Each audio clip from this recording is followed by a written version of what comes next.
La bataille judiciaire entre Britney Spears et son père est loin d'être terminée.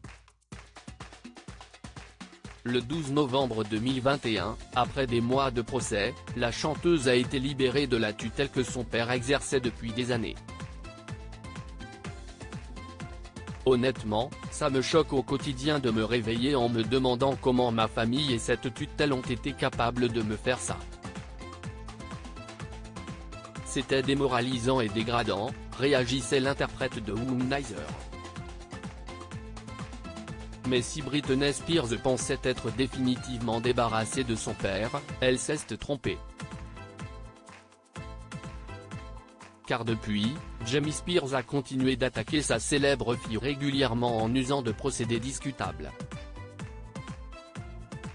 Notamment en divulguant publiquement son dossier médical dans l'unique but de l'humilier, selon l'avocat de Britney Spears. Matthew Rosengar a demandé une requête en sanction et outrage contre Jamie Spears et ses avocats, selon les documents judiciaires d'une audience du 26 octobre divulguée par Radar. Selon l'avocat de Britney Spears, le père de sa cliente et ses conseils auraient violé les ordonnances du tribunal avec des tactiques de mauvaise foi. La juge Brenda Penny avait déjà critiqué Jamie Spears et ses avocats pour avoir inclus les dossiers médicaux de la chanteuse dans une procédure alors qu'il avait déjà été scellé par des ordonnances judiciaires antérieures. Au tribunal, elle a décrit cette manœuvre comme très inappropriée et contraire aux ordonnances du tribunal. Monsieur Spears et son avocat ne fournissent aucune explication quant à leur décision de déposer des documents scellés antérieurs, a déclaré la juge. Britney Spears souffre d'un traumatisme mental grave. L'avocat de Britney Spears a également déclaré au tribunal que cette décision aurait légalement violé les droits constitutionnels de la chanteuse. Selon lui, cette manœuvre est une nouvelle tentative désespérée de Jamie Spears, en guerre contre sa fille depuis que sa tutelle a été levée.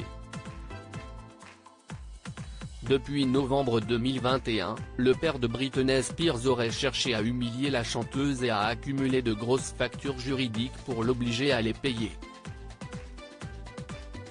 L'interprète de Baby One More Time et son avocat ont réussi à contrecarrer les plans de son père puisque son dossier médical contenant des informations sensibles et confidentielles a depuis été scellé. Mais pour Britney Spears, le chemin vers la guérison est encore long et 1 an après la fin de sa tutelle, la souffrance est quasi quotidienne. L'épouse de Sam Asghari a en effet confié souffre d'un traumatisme mental grave depuis la mise en place de sa tutelle mais aussi de lésions nerveuses dans la partie droite de son corps. Une maladie pour laquelle il n'existe pas de remède, comme elle l'écrivait sur Twitter. CIST causé par un manque d'oxygène dans le cerveau. Je me réveille 3 fois par semaine avec les mains complètement engourdies, écrivait la chanteuse dans une publication depuis supprimée. Les lésions nerveuses peuvent engourdir votre corps. Les nerfs sont tout petits et cela donne la sensation que des fourmillements parcourent la partie droite de mon corps et remontent dans ma nuque. Je n'ai pas pu faire face durant les 3 dernières années puisque j'étais dans un léger état inconscient.